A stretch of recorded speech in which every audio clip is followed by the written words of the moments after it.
Well, hello and welcome. Right, for sure. Oh, I'm hearing an echo, but that's okay. Welcome. This is Litquake, in case you wonder where you've tuned into.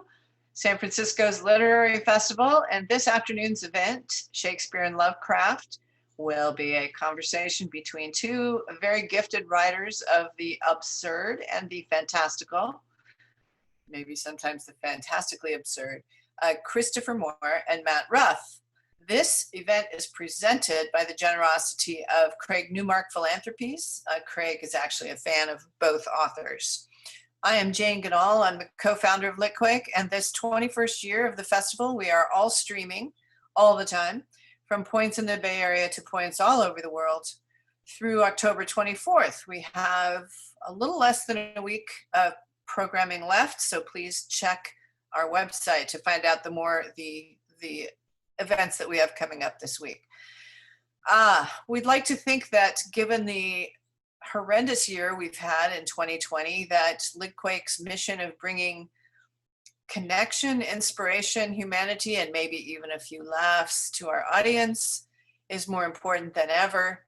If you are inspired by our mission, please, we would welcome your donation at Venmo, PayPal, or on litquake.org. Most of our events are free, and we are grateful for our donors and our community partners for supporting us in making it happen. Before I introduce Chris and Matt, a few orders of business. If you think of a question during the event, there's a Q&A feature at the bottom of your screen. You just type the question in there, and we will moderate them at the end of the hour. Also, after the event, you'll be asked to fill out a short survey. We hope you do this because these surveys are very important to us for our future fundraising efforts to be able to say who our audience is. Don't forget to follow us on Facebook, Instagram, Twitter, and all that good stuff. And you can buy the latest books by tonight's authors from your favorite independent bookstore or on bookshop.org, which has a Litquake bookshelf with all of these books. And now, on with the show. So, New York Times bestselling author Christopher Moore celebrates the release of his recent novel, Shakespeare for Squirrels, which is a wildly entertaining murder mystery riffing on Dashiell Hammett and the Bard's most performed play, A Midsummer Night's Dream. Prior to this, Chris has written more than a dozen books, almost all of which are New York Times bestsellers. He will be in conversation tonight with somebody he knows and likes, which is awesome, and that is Matt Ruff. He has a new novel also called 88 Names, which is a technothriller with characters that include the North Korean dictator Kim Jong-un. Yes, it does. And Matt is the author of 7 novels, including 2016's Lovecraft Country. It's a phrase you may have heard many times in recent months. It's a devastating horror fantasy about Jim Crow area racism that is currently running as a special HBO series that was adapted by Jordan Peele and J.J. Abrams, not too shabby. And tonight they will be talking about pretty much whatever they want to, but presumably the impact of authors like Shakespeare and Lovecraft on their own fiction writing. So please welcome Christopher Moore and Matt Ruff. Come on back, boys. There they are. Chris is still muted, so we can't hear him, but there. Hey, how you doing? Fair to middling. So okay. Are we gonna talk about the influence of Lovecraft and Shakespeare on our work? I suppose we'll eventually get around to that. Okay. All right. I thought we could start by, just for people who are not aware of the history of our storied friendship, that I guess we met in, was it 2007 or 2008? I think that at that Locus Awards, wasn't that where we met in person? Yeah, you had very kindly blurbed my 4th novel, Bad Monkeys, and then you were in Seattle for the Locus Awards. I don't know if it was for You Suck or no, that was just it wasn't for a book. It was just they asked me to be the MC, so I was there. Oh, that's right. Okay. Connie Willis and all the people who were giving the awards out. And then you and I met and really hit it off in person, similar demented senses of humor. And I guess since then we've we basically just had a standing gate. Anytime we're in town, each Right. other's towns on book tour, we'd hang out. And of course, this year we had to pass on that because it's the plague. Can't go nowhere. But so yeah, it's really good to see you. And You too. yeah, how has one of the things we traditionally talk about, and this is something you can only talk to another author about, is the rigors of book touring. And of course, if you talk to anybody else about that, they reach for a very small violin and you know, start saying, it must be so hard for you, Mr. Author, to go on these things. But when you reach your late adolescence, as we both have, you do tend to run out of the gas a little bit after a few nights sleeping in a bed that isn't your own. So it's just nice to, you know, but so I was wondering, how is this year compared for you to? You know, cause I see you when I'm on book tour, every time I'm touring. It was easy. I mean, it was just stupid easy. For one, I normally do 30 events. Mm-hmm. And usually that's I used to be in like 30 cities. Now it's down to like 12 or 15. And just saying that exhausts me. You know, the idea of, people don't, I think, realize that you're on a plane in the morning, you go to a new town, you talk about your book, you maybe check into a hotel, you maybe get to take a shower, you go out and talk about your book that night, you sign books until, I don't know, and then you get up and go to a new city the next day. And it's just phenomenally exhausting. It's really fun to meet your readers, but it's really exhausting to travel. And this was just like, oh, I have to put on a shirt and go into the other room and turn on a light, you know, and it was so easy, and people were learning as they did it. I mean, the first event I think I did with Tattered Cover, who, you know, as you know, in Denver is a premier events store, and their first virtual event was me, you know. So here was people who were typically really good at events and kind of known around the world for that, and all of a sudden they're like, okay, this is what we're going to do. And then I think I did another follow-up with them a month later, and they had changed it. It's like, okay, this is what we learned, now this is what we do. So it was kind of interesting, you know. Just like Litquake, this is our first virtual Litquake, and it's way easier, you know, so far anyway. How about you? You toured for 88 Names, right?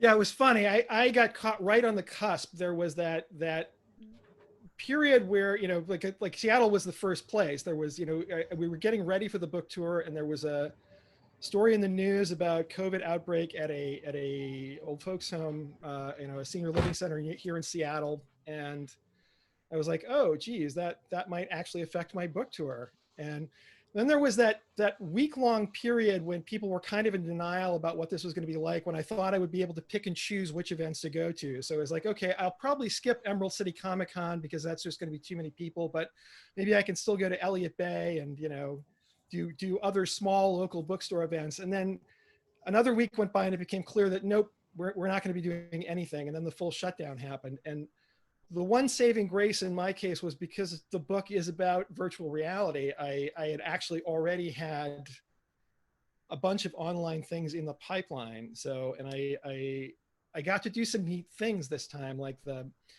even before the pandemic hit, I had done a virtual reality, my first ever virtual reality interview, where I actually put on the Oculus goggles. And so I was looking in first person.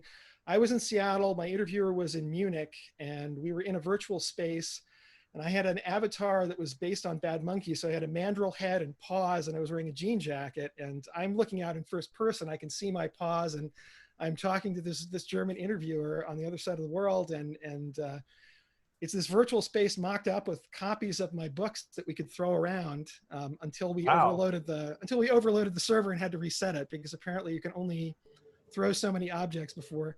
So it's been interesting to see that, the potential of that logistically. And then I did another thing in Second Life where it was a book club with me and Ken Liu and a couple of other authors. And again, people from 5 different cities, where to do this in real life, you'd have had to plan months in advance and then arrange travel and you know, and they, you know, typically it's one of those things you get the letters like, unfortunately, we cannot afford to pay your travel expenses, but we hope you will be able to attend. Right. And in this case, it's like, the only limitation is like find an afternoon when everybody's not busy and then have enough lead time so that you can let people know it's happening. But you could literally throw a book club in, a couple of hours if you really wanted to, if you had an audience ready to go. And combining that with virtual spaces where you can dress them to look like anything. So I think a couple more generations of this technology, and it just got some interesting possibilities where you'll be able to hold book clubs within the world of the book you're talking about. And Right. so it's been fun. I mean, I do miss going out and actually meeting people like you. It's fun to meet fans. It's fun to meet the booksellers in particular. I don't miss the travel at all, though. And so I'm kind of curious when this is over, assuming we still have a Republic next year, whether we'll still do more virtual things and cut book tours back even more, because I think, as you hinted, those were already getting smaller anyway because they're just expensive and. Yeah, it's I think I mean, I guess I've written sort of science fiction. You've written sort of science fiction in some of our work. Speculative fiction, I guess, would be a safer way to put it. Neither one of us are like Bill Gibson or Bruce Sterling, and that where we're just you're friends with Neil Stevenson, who are, that's their whole gig is to squint into the future and find what bits of entertainment they can pull out of it. It really feels like it's a loser's game to try and speculate what's going to be happening. I mean, there are certain assumptions I would have made if you said, oh, you're going to have to be locked inside for 6 months to a year without any contact other than your immediate circle of friends and people that you go, your family basically, and people that you see at the grocery store. I would have been, I'm going to get so much done. I haven't gotten anything done. And most of the writers I know are like, no, I'm not. I mean, supposedly we would just roll with it, right? We're professionals. We just go, yeah, I'm on a schedule. I get up in the morning, I do my work. It's all good. I got my pages. Life's gone. I wrote 7 books in 6 months. It's all good. None of that's happened. I've been useless. I've been worse than useless. Because normally I'm useless, but I'm writing books. Now I'm just fucking useless.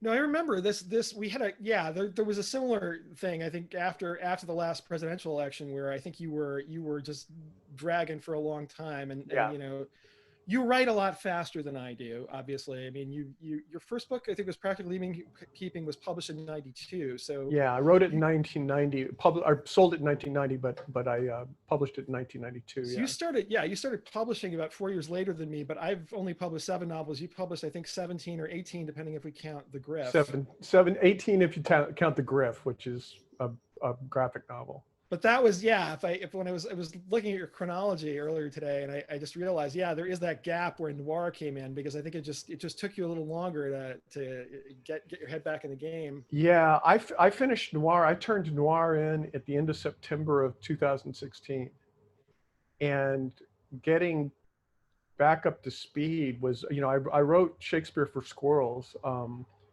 during this administration, but it was writing comedy, and it's what I've always said. I don't know if you've read Stephen King's book on writing, and he says at one point in it, he says, "There's no novel that can't be written in 2 months." And I'm like, that's like Usain Bolt going, "There's no 100 meters that can't be run in 10 seconds." And my internal answer to him was, "What's your funniest book, Steve?" Because I figured, I could write a lot faster if my stuff wasn't funny. And so that's been the difficulty, is I would be in front of the screen or the page every single day like I normally would be. But it's just like, I can't think of anything funny because the world is just this dumpster fire. But, again, the privilege of being able to write books for a living, it's like, okay, well, it's tough. But it's interesting how many authors I know, professional authors, that have had an enormously difficult time getting their work done, when you would think that these circumstances were such that it would make it easier. Yeah, but I mean, we're odd people to begin with. First of all, to want to do this, and then to it's just very easy to get distracted. I mean, part of it is too, it's just, I'm a terribly undisciplined person for the most part. And so I really have to get stuff done. I have to get a rigorous schedule going and keep it up. And the problem is if I even take a weekend off, it's easy to it's really hard to reset Monday morning. So I can't do if I need to get stuff done, I really need to be working every day. And it's just so easy right now. I mean, I at least have the excuse with Lovecraft Country being on TV that I've got other duties where I've got to be doing PR for that and interviews and things. So, but you know, even so, I think even if I didn't have that, I would just be generally pretty distracted with what's going on right now. So yeah, it's not that simple, but for what it's worth though, I think Shakespeare for Squirrels is hilarious. So well, thank you. You did a good job, even if it took you a little longer. Yeah, I don't have enough perspective on it right now. I mean, I'm not going, oh, don't read it, it's awful, because you know the good thing about it, and this is something that I think I was realizing yesterday on Twitter when someone said they were talking about my vampire books, which are Bloodsucking Fiends, You Suck and Bite Me, and they said, hey, that's my favorite of your trilogies, and I was like, holy shit, I've written trilogies. You know, and I never set out to write trilogies. And so Shakespeare for Squirrels is the third in a trilogy, I guess. I was actually going to ask you about that. Yeah, because it did strike me that you do series, you maybe not intentionally, and they're not done sequentially generally. No, well, here's the thing, Matt, and this speaks to the first thing you brought up about how many books, you know, the speed that you write and the speed that I write. I'm not creating a new world in Shakespeare for Squirrels. I had characters that I was familiar with. They had a backstory. They had a certain way of speaking, an idiom, which is really important for those books because the character's so articulate and such a smart ass, and the books really depend on him being able to do that. And it is very distinctive. It's really true. It's not like your other books. The way right, they but he appears in Fool and he appears in Serpent of Venice. And so, and what has happened to me over a period of time, like my first book was set in a town called Pine Cove, which is based on Cambria, where I was living at the time, because that whole adage, write what you know.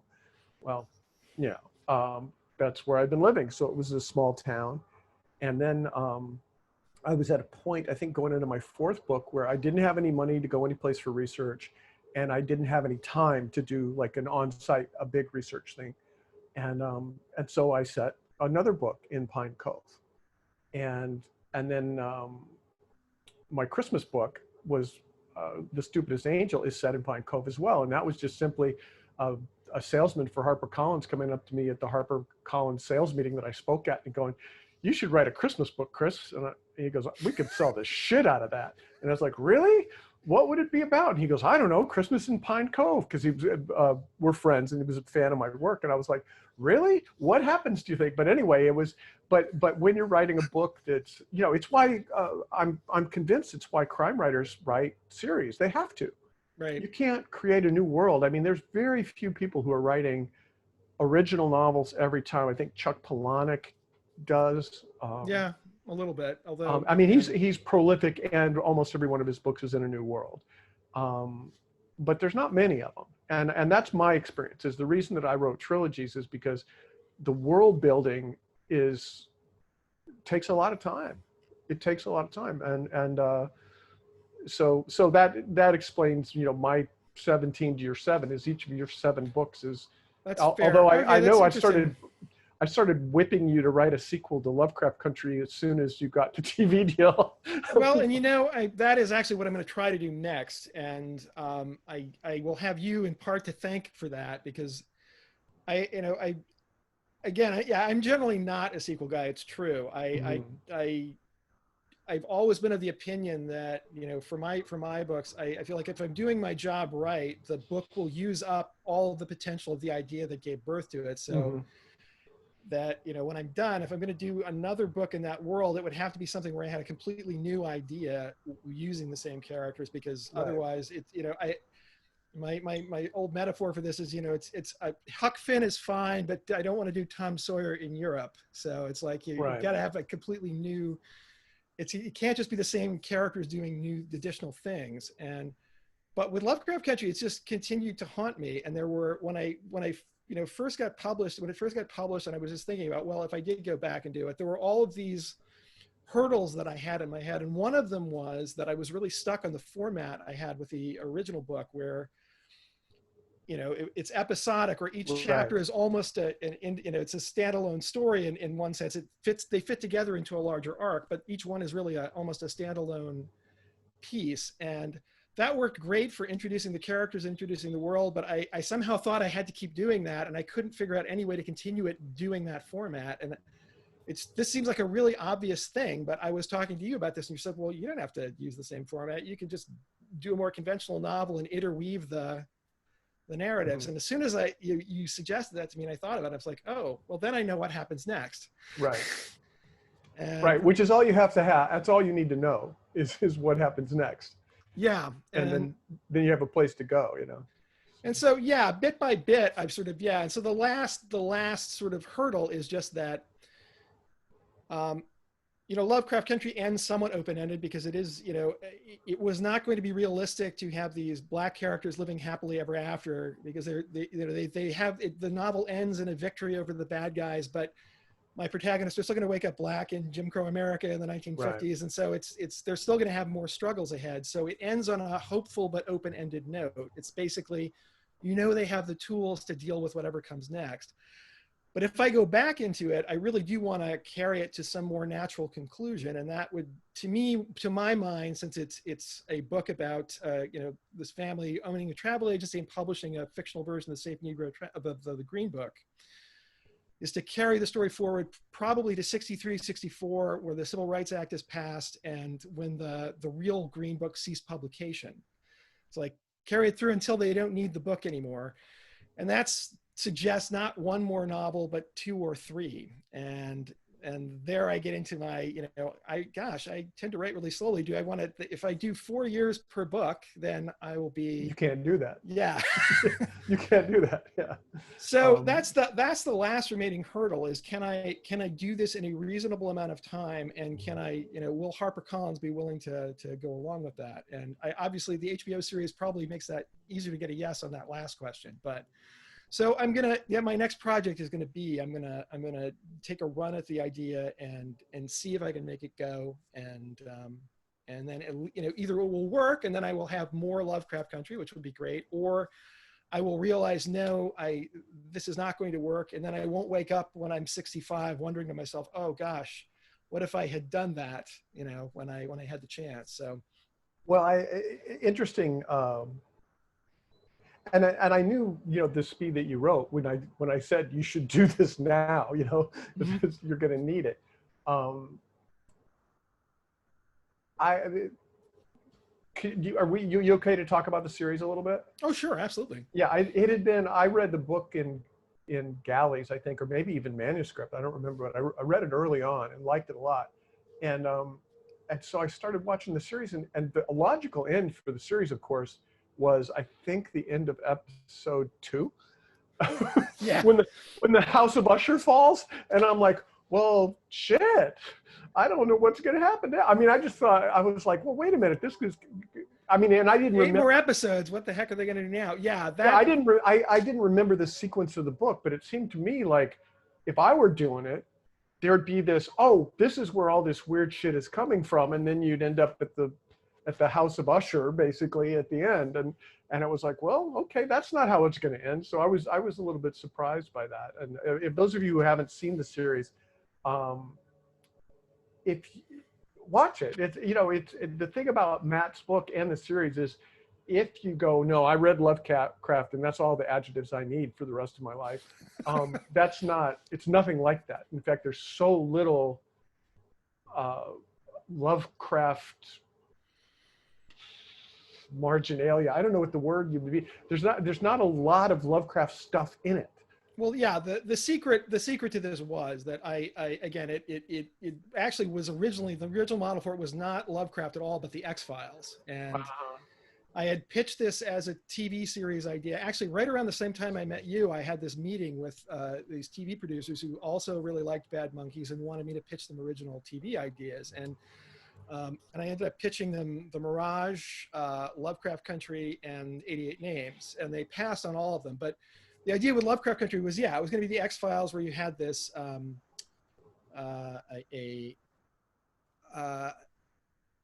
instead of white FBI agents in the 1990s having, you know, weekly paranormal adventures, it was going to be this black family living in Chicago in the 1950s who owned a travel agency and published a fictional version of the Green Book, having weekly paranormal adventures and also dealing with the sort of more mundane terrors of life in the Jim Crow era. And so Lovecraft kind of came in by the back door because I needed a thematic bridge between paranormal horror and racism. Right. He's perfect for that. So, Right.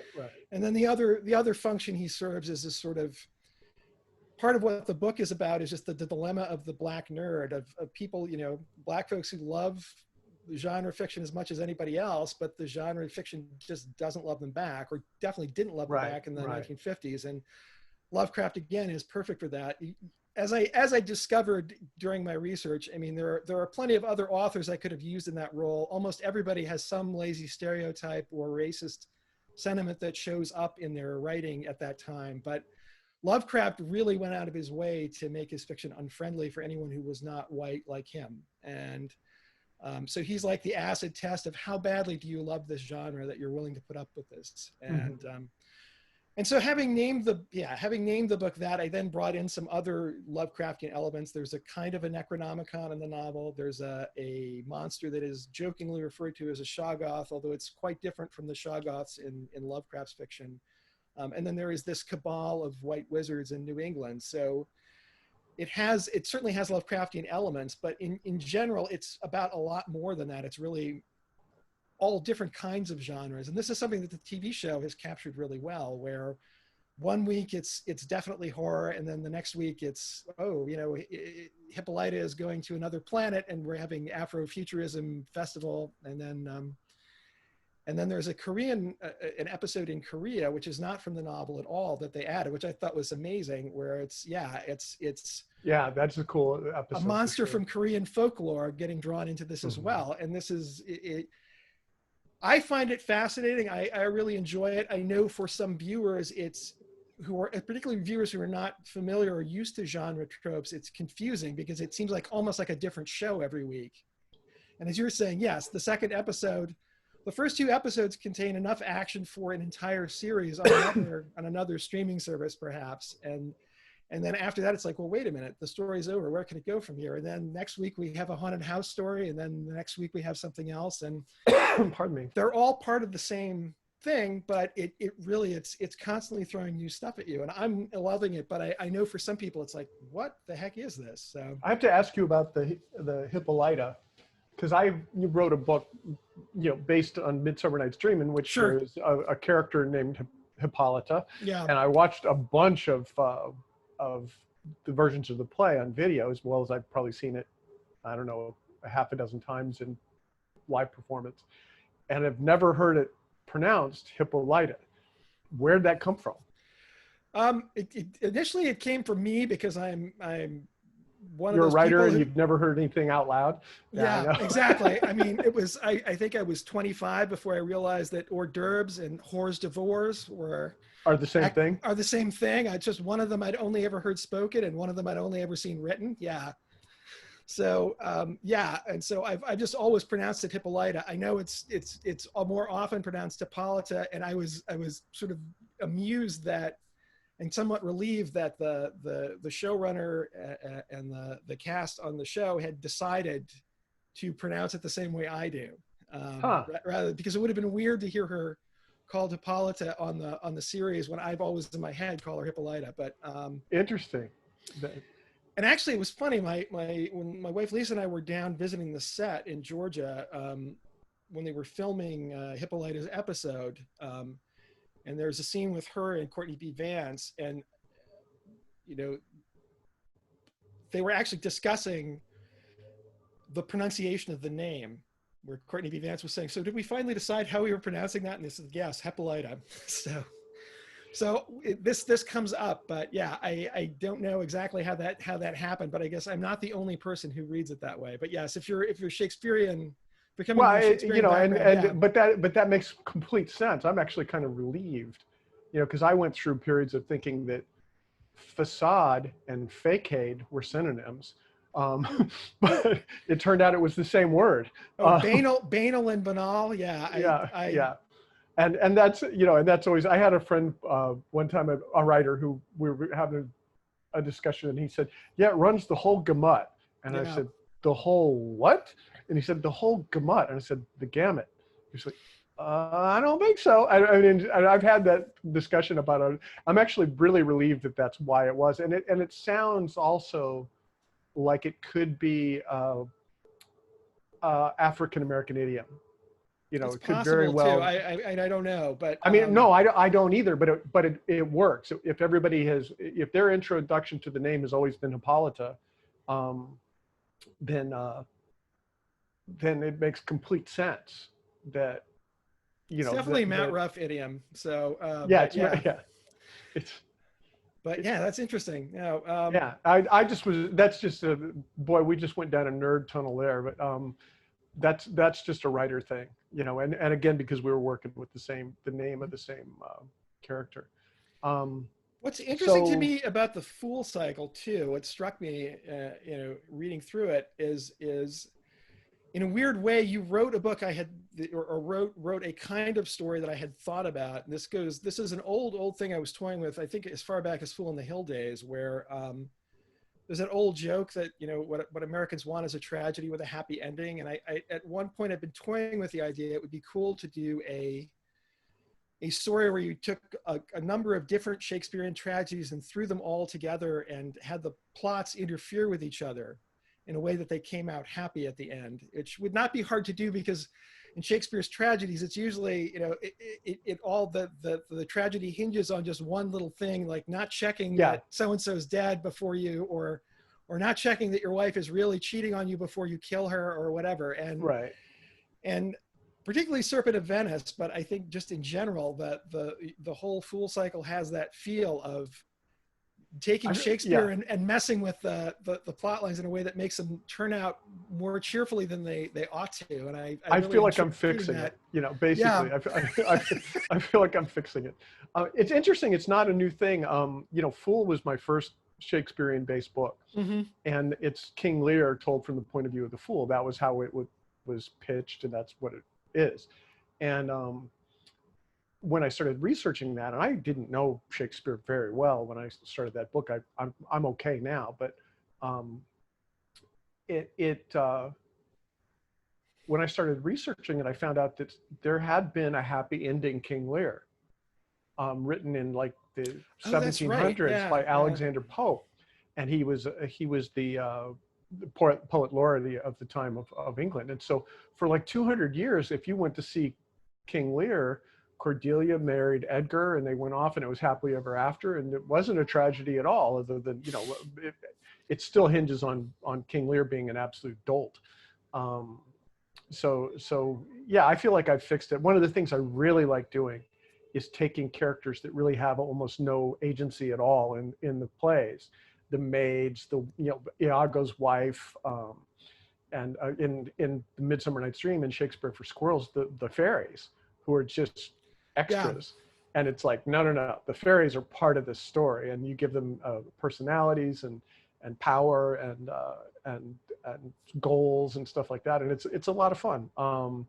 I've never really talked to any Shakespearean scholars about my work, and I probably won't, because there's just no. And I've studiously avoided talking to any Lovecraft scholars about Lovecraft Country because I don't think they'd necessarily be happy with me either. But yeah.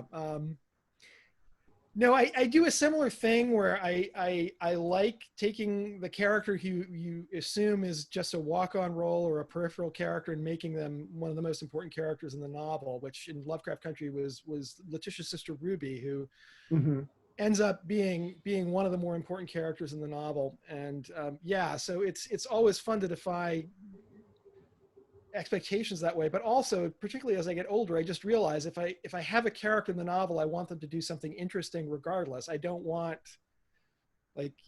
too many bit parts.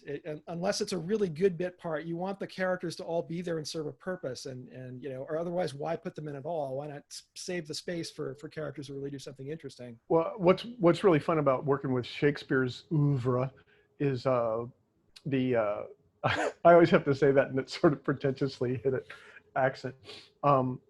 Is there's so many characters you can conscript from other plays, and in Shakespeare for Squirrels, Blacktooth and Burke, the sheriff and his assistant, or the captain of the guard and his assistant, they're pulled out of Much Ado About Nothing, where the character is, I forget his name, but he basically invented malapropisms. So you have this character that would normally be sort of uninteresting because he's just there as a sort of villain on a stick, but the way he speaks is really funny.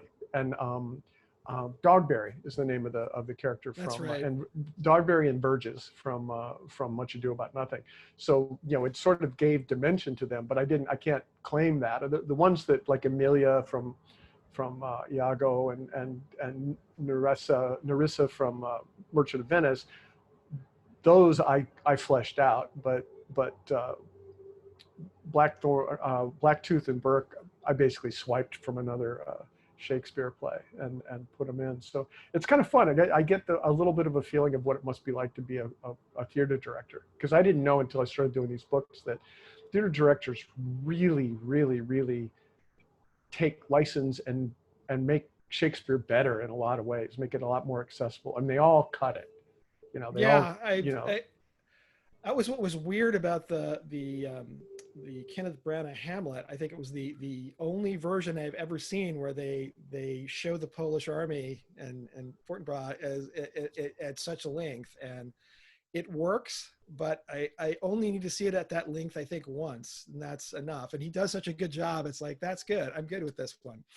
Yeah. But yeah, I can see where and it was funny too, reading your postscript to Shakespeare for Squirrels about the many different ways that Midsummer Night's Dream has been done. Because yeah, we saw a version here in Seattle that was a Busby Berkeley musical. Wow. And so it ends with everybody dancing around with these hula hoops with lights in them, and yeah. So are you going to do more with this, or is the trilogy I didn't over? actually plan on doing the second and the third one. It was just, I came to a point where I finished something and it's like, what am I going to do next? And for Serpent of Venice, I had been to Venice, and I was walking around, and there are these wells, the freshwater wells that are in the street, and the wellheads are like 6 feet above the street, and then there's this big iron hatch on top of them. And, you know, you're walking around in this city that the streets are water, right? But in the alleys between the buildings and so forth, there's these big wellheads. And I looked at it, and I looked at my wife, and I went, well, something creepy is going to come out of there. You know, it's just this giant medieval iron hatch in the middle of the street. And so that, I just had always thought that Venice would be the perfect setting for a monster movie or a monster story. And, you know, and then when I started sort of playing with the idea of what about setting a monster story in Venice, and what do I do with a monster story in Venice? And this is, I don't know if this is interesting to if we should be able to see if people are signing off, but this, you know, what they're finding out is the same number of participants as we had to start with. Cool. Yeah, they're just in the other room, like, you know, frying some eggs. But how you put an idea together. Years ago, I'd been asked to do an anthology for this series, and I can't remember the name of it, but a story for this anthology. I think it was called Shutters or something like that, and it was a horror sex stories. They wanted erotic horror stories, and this was before that was a little column B. Yeah, it was before it was a genre. Now it's a genre, but before it wasn't. And so I had come up with the idea of a guy who gets chained in a dungeon, like you do, and as the water comes up, you know, he's seduced under the water by something, and then it goes, and he doesn't realize until far into the story, it's sort of the big kicker of the horror story, is that it's not a mermaid under the water, and whatever it is, you know, he gets a glimpse of it for some reason. So that, I never wrote that story. I never, was part I of the remember you anthology. telling me about this though, after when, yeah, I don't know if it was when were writing Serpent of Venice or right after it was Right. getting ready to come out, but I remember you talking about this. Yeah. Yeah. And it's why, it's why I tell writing students, don't ever throw any of your ideas away, Yeah. because it sat in a story idea, one paragraph long for 17 years. And then I started writing the Serpent of Venice, and I was like, well, this would be cool. It's a monster story, and I can do this. And then and the way research feeds it, and you go, okay, I don't want to set it in the 16th century, which is where Shakespeare's play is set, on both Othello and Merchant of Venice. I want to set it beforehand because Fool ends up in the early or the late 13th century. So what's going on in Venice in the 13th century and leading into the 14th? Marco Polo. And then there's this great big war between Genoa and Venice. And I have a black general who saves the city of Venice from its archenemy Genoa and becomes this hero. And all of the military who feels entitled by birth hates his guts. And so it all just fell together. But having Marco Polo there, then I had a way to get a dragon to Venice, because Marco Polo writes in the Travels of Marco Polo about seeing dragons in China when he goes to China. So I'm like, okay, that's all you need. You just need a way. We're friends, man. Because so basically, the serpent falls out of Marco Polo's backpack into the canal when it's little, and the next time it shows up, it's not little anymore, and it sort of falls in love with Pocket, who's chained in the dungeon in that book.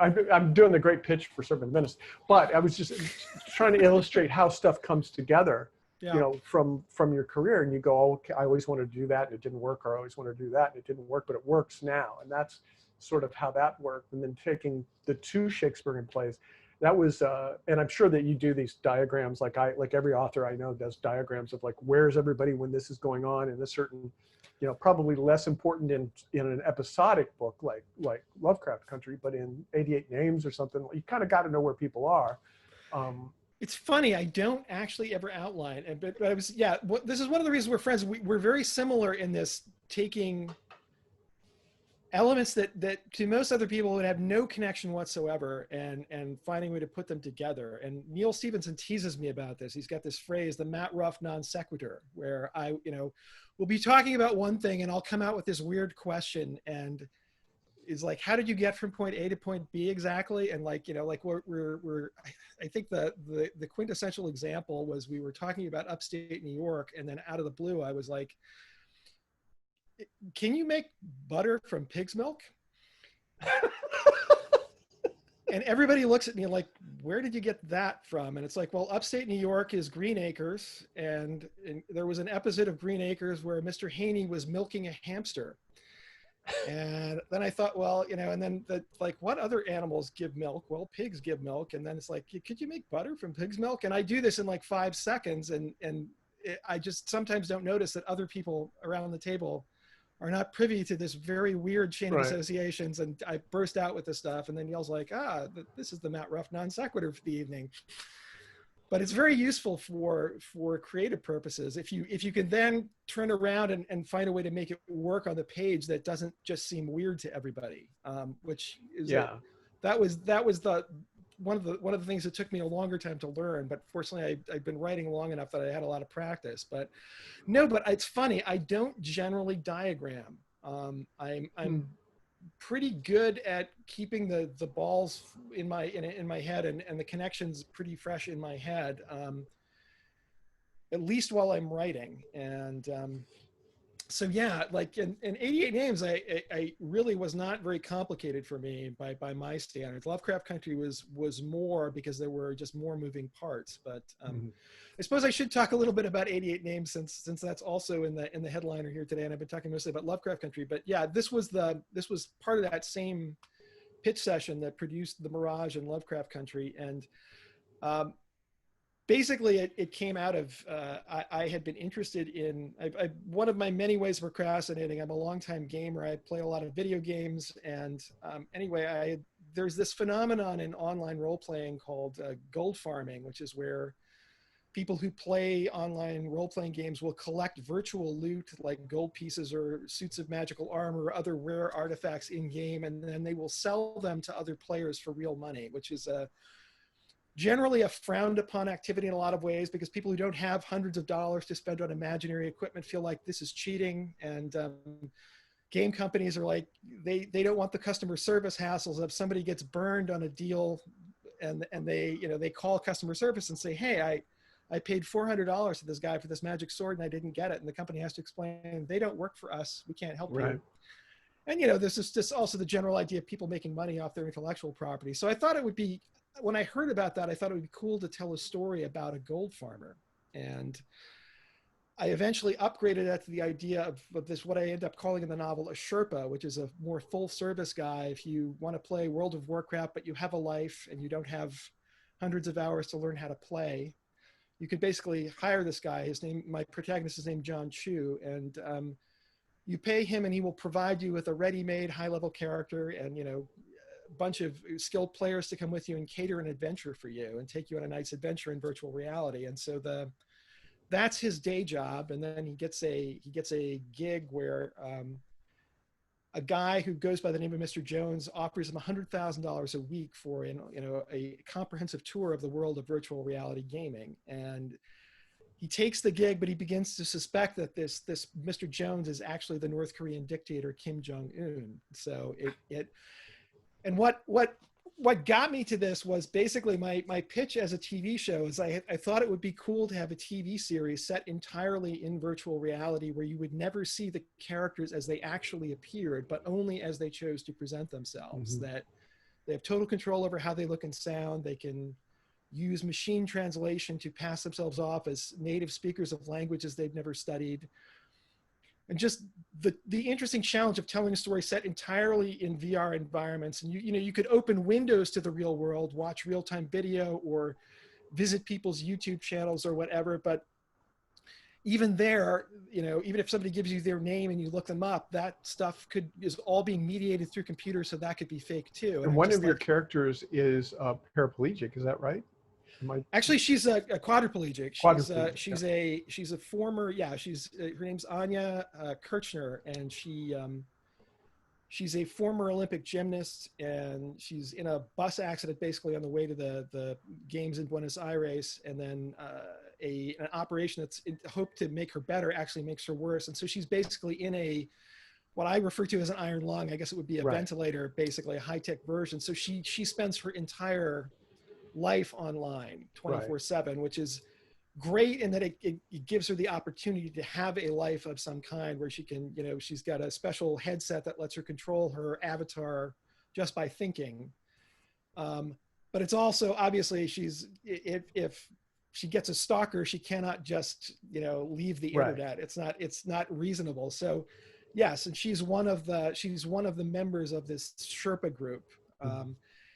And so that's a case where, yes, John Chu is relatively certain that she is who she claims to be, because it's, there's ways to double check that. But then he's got another person on his team named Roy, who he's never met in person and who has no social media presence to speak of. So basically it's just like the guy presents as a 30-something white guy, and John Chu assumes that this is probably true because, people who are pretending to be other genders or other races typically either try to be, they tend towards stereotypes. And this guy is not like, a super beautiful Aryan chic type person, and they're not a stereotyped hillbilly. They're just average. And it's like, who would pretend to be average? And so, so it's this weird guessing game of who is he really dealing with. And so anyway, I thought that would be a cool TV show, and that they passed on that idea as well. And anyway, I'd finished Lovecraft Country. I was thinking about what I was going to do next. And it occurred to me that when I had first come up with this idea, video games and online life were still somewhat of a niche activity. I mean, Twitter had debuted by then, but it was still relatively new. But now in 2016, it had become so central to American culture, and even the presidential candidates were tweeting. And it just occurred to me that that basically all of America had become trapped in an online role-playing game in a sense, even people who weren't online. So it was a topical idea that I could do cool things with. So that's what I decided to do. And I think we need to do questions. oh, I see Jane coming. Hey, Jane. Hello. Questions. Dun, dun, dun, dun, dun, questions. Dun, dun, I dun. thought maybe you were talking about the role playing because one of the questions here was from an Edward Hall. He says, Chris, Matt, Ed Hall here in Atlanta. And so Hey, please. I actually know Ed. You don't know? Okay. He says, I've been asking writers lately whether role-playing games had a role in your pre-writerly lives. Games in your pre-writerly lives. There wouldn't have been, there were no. I didn't play Dungeons and Dragons or any script-based role-playing games, and I started writing for publication probably in 88, 89, and there just wasn't anything like that in those days. I don't know about Matt, but that would have been Dungeons and Dragons in those days, and I think I played in television in the early 80s, but that's that would have showed in the work, I think, if I was basing stories on 8-bit video. But Ed is I contacted Ed about your book, Matt, and immediately he had written an anthology on Afrofuturism, and I met him in Atlanta. And when I read your book, I was like, Ed's got to see this, because it was your sort of African-American history of the Jim Crow era with Lovecraft. I thought this is something that Ed needs to see, because this is, he has background on it. And he actually introduced me to Samuel R. Delaney, who I managed to be completely monosyllabic when I met. I cannot imagine. Yeah. So, but anyway, just to let everybody know, I know, I recognize you guys. So to answer the question, I did play D&D as a kid. So. Oh, okay. Yeah. Oh, okay. Yes, please. Can you share any other sordid details? Well, yeah, I one of the things in Manhattan at the time, there was a company called Simulations Publications Incorporated. It was a war games company that had open playtest sessions on Friday nights. So starting at the age of 12, I would go out there on Friday nights. And this was in an era when 12-year-olds were allowed to, ride the subway without their parents after dark, and their parents would not be arrested for negligence for doing this. So I would go out there and play whatever we were playtesting that week. And they did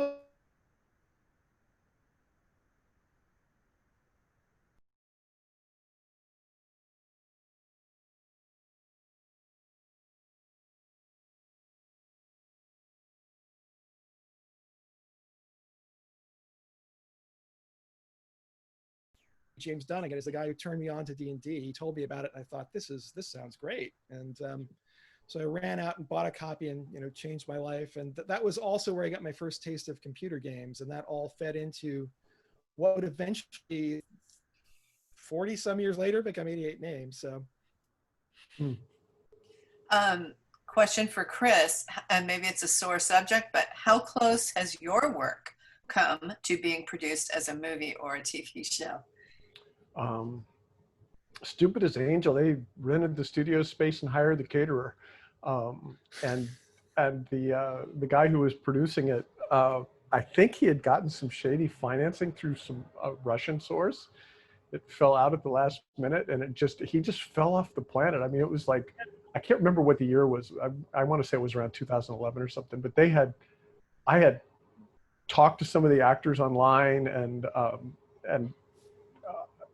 I'd read the script, obviously, and I knew people that I knew in Hollywood were saying, yeah, he rented a studio space, and they hired a caterer, and I'm like, well, okay, this is going to happen. That's how close I've gotten. And then he just disappeared from the planet, and I eventually got the rights to that back, because I don't know if I'd seen that movie before, but that's the closest. I mean, I've got 2 or 3 in development now that I don't talk about, because I've learned over 30 years that until they turn the camera on, it isn't real. I'm not one of these guys that goes like, I've got news, but I can't tell you now what it is. And it's like, until they start filming, it isn't real. Matt had the advantage of having J.J. Abrams and Misha Green and people like that. Yeah, Jordan Peele was really the golden And Jordan, ticket on yeah, that, yeah, those are people that if they say this is going to get made, it's going to get made. And I've been fortunate enough to have some people who normally that would be the case, but it turns out no. No, I mean, Bad Monkeys has been optioned many, many times, and so I had the experience you had with that, where like right now, because Universal has it and Margot Robbie is interested. Again, there's a good chance it will eventually get made, but now with the pandemic, it's hard to know when any kind of filming is going to resume. And my experience, and maybe I'm wrong. I mean, I don't try to do anything, because I feel like that's a rock that I can't push, and I might as well go write another book, and that's been the case. My first book sold for a film in 1990, sold before it sold as a book, and Disney still has it. And, we're 30 years later and I haven't seen anything. I mean, I've seen 5 or 6 scripts, but, it's hasn't moved forward. Bought me a house though, Weren't you hired at one point to develop a series? I remember us. Yeah, I was hired at a network that does entertainment, and as opposed to those that do not. Yeah. I just think I may not play well with others. I had some experience with the executives in meetings that I'm not used to being second guessed, and I'm especially not used to being second guessed by people who aren't storytellers. And the guy would just say stupid shit, and I would say, that's stupid, and you evidently you can't. And and there would be these junior executives, and they would give me some note, and I'm going, did you have something to say, or was it just your turn to talk? And can't understand. Had to fill in the space, because they'll say shit that's going to take you 2 months to do because it was their turn to talk, and it's not really relevant to what you're doing. And so I never really got good at taking meeting. But yeah, I was hired. I almost developed a pilot for a network, and then I was paid to not do it. So I was like, cool. You can pay me to not do miniseries if you'd like, but. I think there's probably a separate panel in here somewhere with authors who have been in that position. We had Kevin Kwan on opening night, who wrote Crazy Rich Asians, and he was saying how he actually sat in meetings with producers who were saying, well, we like it, but fill in the blank. Like, can they just not be Asian? Could they be something else? That kind of thing. Yeah, this guy he wanted me to write a ghost story, but he kept trying to convince me that the supernatural just wouldn't work on TV. Okay. And he kept, and every time I would come up, I would redo the outline, because they do that, they do everything in stages. You have to green light it before they let you write the script and so forth. So I'd do another outline, and he'd go, can it be less supernatural? And I'm like, dude, and this was of one of my books, and I said, it's a ghost story. If it's not supernatural, I don't really have anything. And this is a discussion. He goes, well, the supernatural doesn't really work on television. And he had been a network president, and I said, weren't you the one that green-lighted the X-Files? And he said, yeah. But what I'm talking about is the supernatural and humor doesn't really work on television. And I said, weren't you the one that green-lighted Buffy? And he said, yeah, but contrary to popular belief, that series did not do that well. And I said, so if I write a pilot and it goes 5 years, and then it has a spinoff that goes 7 years after that, we won't have thought that was a good thing to have happen. And he goes, I don't know anything about television. And it was soon after that I got fired. So that was way too much detail about my meeting with a producer. But yeah, I have been hired, but unceremoniously fired and paid. So. Here's one for Matt, asking, Jasmine wants to know what inspired you to include Jim Crow in your book. I'm guessing she means maybe Jim Crow era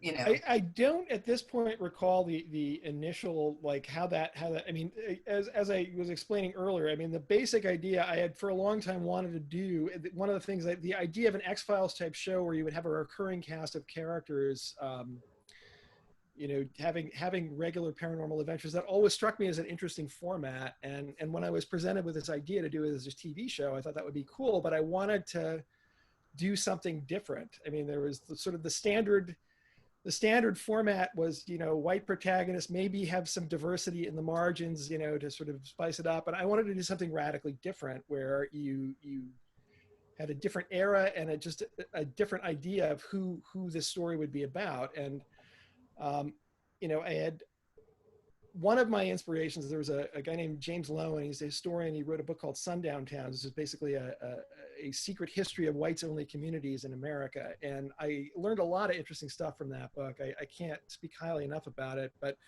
that was where I first heard about the Green Book, which was this historical publication that would list hotels and restaurants that, you know, accepted Black customers across the U.S. And somehow, you know, one of the things you have to ask, one of the questions you have to answer if you're going to have an X-Files type story is, what is special about your protagonist that has them meeting monsters every week? Because like most of us, you get maybe one night in a haunted house or one brief glimpse of the Loch Ness Monster, and that's your lifetime quota. So what's different about these people? And I just started thinking about that idea of, you know, well, you've got folks who can't even take a cross-country trip without planning it like a military campaign, because whether they're in the North or the South, they're just not going to be welcome at most places they stop. And if they, God forbid, the car breaks down in the wrong town after dark, their lives could be in danger. So that right away just struck me as an interesting idea. Basically, the answer is the reason they keep running into monsters is because there are Black people in America. And I that as soon as I thought of that, it was like, that's a great idea for a show. But I did have a similar experience that I think Chris did, that I pitched this, and I may not have been the best pitch person for this, but I think the folks I was talking to were just a little bit like, that's a little bit too out there for us, where, you know, we want something creative and groundbreaking, but somehow not that disturbing, you know.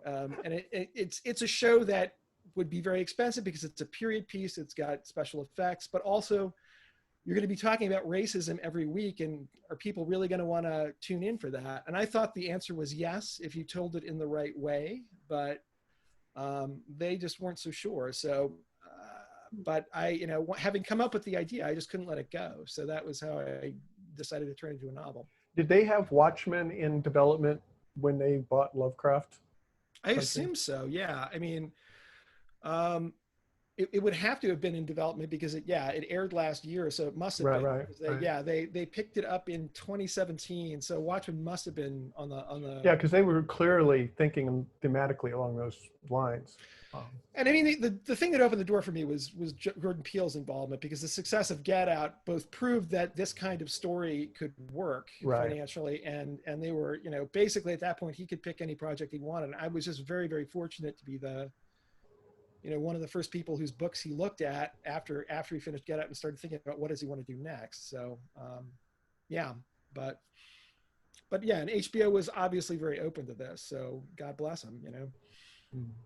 Well, you got anything else, Jane, or do you want to wrap up, or what's your deal? I have one more question for Chris, and this will probably be it. Chris, which of Shakespeare's comic characters do you think has the best jokes? Oh, man. Best insults, maybe, too. Well, he spreads them out. I think the best insults are in the Henry IV Part 2 and and Merry Wives of Windsor, when they're around. What's the? I've got a mental blank on the big, fat, drunk guy. Falstaff. Yeah, the best insults are like when all of Henry's men are riffing on Falstaff. Probably the funniest jokes are usually the clowns, like Lancelot Gobbo, and they're just talking complete nonsense. I can't even remember the clown in Love's Labor's Lost, where he's going on about a remuneration as if it's a specific amount. And then Fest in Twelfth Night is pretty great. not Twelfth Night. I'm sorry. Help me. Bestie is the one with the woman who pretends to be a man. Which could have been Twelfth Night too, but it wasn't. It's Victor Victoria. But anyway, Fest is pretty funny too, and then the Duke in that play. I see the title and it's just completely. It's not All's Well That Ends Well. It is, but it's got that kind of inspecific title, and it's. But anyway, Fest. And Dogberry is very funny in What You Do About Nothing. So. Your wife just texted me, much ado, she says. As You Like It. Thank you, Chris. Okay. Blanked on it. I didn't do my homework for this. No, we're all geeking out and I just love it. This is perfect timing. So I want to thank you guys so much for appearing. Oh gosh, there's 2 more questions. Let me just, if they're quickies. Oh, okay. There were people contributing As You Like It and Much Ado. So. Yeah, thanks you guys. Appreciate it. Thank you for that. Thanks everybody for tuning in. Yes. Yeah. Thanks for having me and nice to see you, Matt. Giving me a chance to hang with Chris again. And this video will be available tomorrow at some point on YouTube, on Litquake's YouTube channel. It will be rebroadcast. Cool. And again, fill out the survey if you get an email about that. It's really helpful to us, and much gratitude to Chris and Matt for doing this tonight. It's just been wonderful. A dream for me as a fellow Shakespeare Lovecraft geek. Thanks, Jane. Thanks for having us. Thank you, Jane. Sure, of course. And it was so much easier to get to this one than last year. I'll tell you a different time, Matt. I'm guessing so. Sorry about that last year. It was a great space inside. It was a great theater. It was just a little frightening. Challenging, yeah. Oh my God. It was, yeah. We'll talk. All right, guys. All right. Take care. Right. Live long and prosper. Force be with you. Everybody vote. Take care. Everybody vote. For sure.